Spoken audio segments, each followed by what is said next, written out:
Hey guys, how's it going? All right, I just want to give you guys a little story about what happened to my car a couple days ago.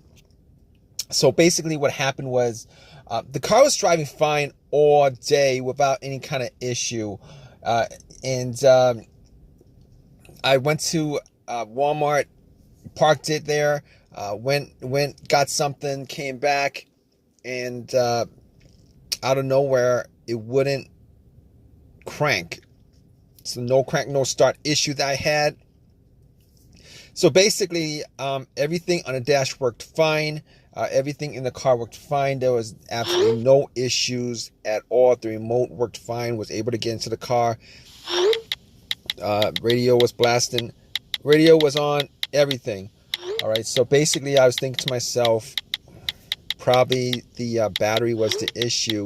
So what I did was I turned on the headlights, went out and checked out the beam, just to give me a gauge on how bright the headlights were. I could probably determine whether the battery was good or not. And the headlights were really bright. So right off the bat, I was thinking if they were that bright, I should at least get like a really slow crank if the battery was kind of low. Regardless, I had to check out where the battery was. I went and checked out where the battery was just to make sure that all the terminals were clean and they were tight. And I noticed that the terminals were a little bit corroded. There was some white bluish stuff on there. So what I did was I took out a bottle of Coke, poured it on the terminals, and was trying to clean it with some paper towels, and was able to clean it pretty good. Now the terminals weren't super tight.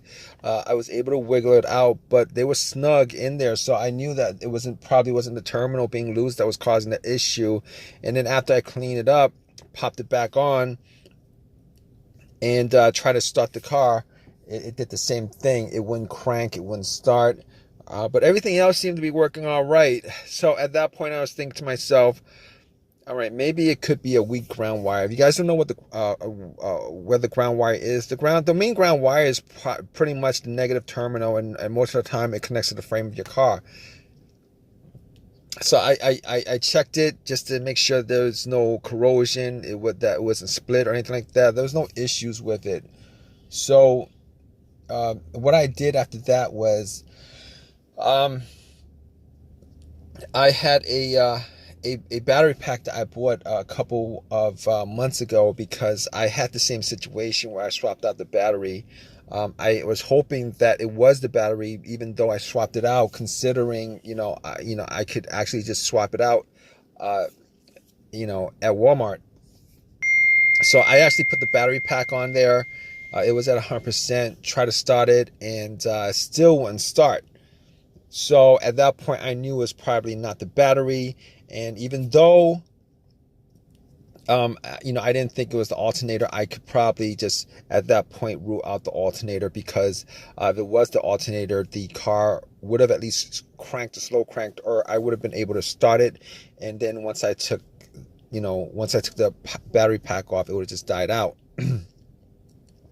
So at that point, I was able to rule out a bunch of stuff. I was able to rule out the battery, the ground cable, and the alternator, even though that probably wouldn't have caused the issue. So after going through that, I was thinking to myself, could it be something, could it be the car's computer ECU? Because I did see a check engine light on my dash, and that check engine light was there. It's been there for a while, and I believe it was for a O2 sensor issue.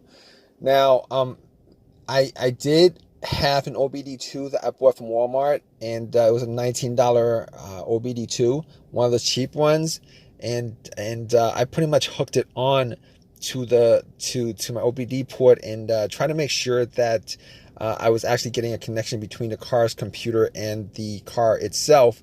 It did scan all the way through. Now, I'm pretty sure that that the OBD2 wouldn't actually pick up anything that would cause a no crank, no start situation for the most part, except if if if the car's ECU, the car's computer was, for some reason separated from the car.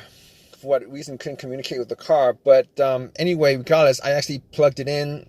It scanned all the way through.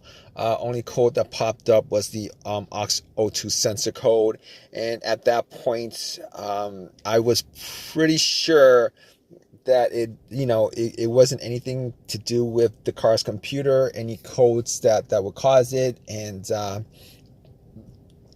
I actually had to move on to I had to move on to some other troubleshooting outside of that, because that wasn't causing the issue. So basically, I got to a couple of things, which were the fuses and the relays, which were were highly capable of causing a situation like this. And got to the fuses, checked out all the fuses, just to make sure that none of them were blown. And I was actually looking at them. Now, I didn't have a fuse tester on me. I didn't think it was the fuses. Now, the two situations that I've had where fuse would cause a situation like that, one of those situations was a Honda that I had where the main fuse blew, and I was getting no power throughout the whole entire car. The main fuse was the fuse that connected the battery to the fuse box itself. And that was the previous situation that I have, and I'm pretty sure that wasn't the same situation that I had, so I could rule that out, because I was getting power to everything except it wouldn't start. Now, the other situation I had pertaining to a fuse that caused a no start situation was actually a crank no start situation, and I think one of the fuses actually blew. Then that fuse was connected to the ECU or the fuel pump. And I remember once I changed out that fuse, the car would crank, but it wouldn't stop. Once I changed out that fuse, it was able to start up. So I could rule out those two situations as being, related to a fuse issue that would cause this situation that I had. So, so basically, I could rule those things, the fuses out, and the fuses were pretty clean. I didn't smell any kind of burnt smell, and didn't see any kind of brownish, anything brownish, and a brownish appearance on top. So at that point, I was able to kind of rule out the fuses, not at 100%, but I was able to rule out the fuses for the most part. So basically, at that point, I had a situation where I was maybe, it could have been the relays or the starter. That's what the two situations that came up. But I didn't think it was the starter, because I did switch out the starter I would say I switched out the starter about a year and a half ago, and that was, it seemed like it was a starter issue, but I didn't really want it to be a starter issue, considering I only put maybe like 20,000 miles on my car, and I think they should last a lot longer than that. But anyway, before I even went there, I looked at the relays, just to see whether they had issues or not. Now, I couldn't make out whether the relays had issues, but I did get to the starter relay. I pulled it out. It looked like it was a bit dirty or whatever, but I had some rubbing alcohol, put it on some paper towel, and wiped the connectors, put it back in, try to start it. It really didn't do anything. Didn't change up the situation. So I was thinking it was a weird situation, because it would click every time I would I would try to start the car. It would click, but it wouldn't crank. It wouldn't crank at all. Normally when it clicks, it normally means that the relay is working, because that's what the relays do when there's electricity going through, that it clicks to connect the connection, to whatever it's relaying the electricity to. But regardless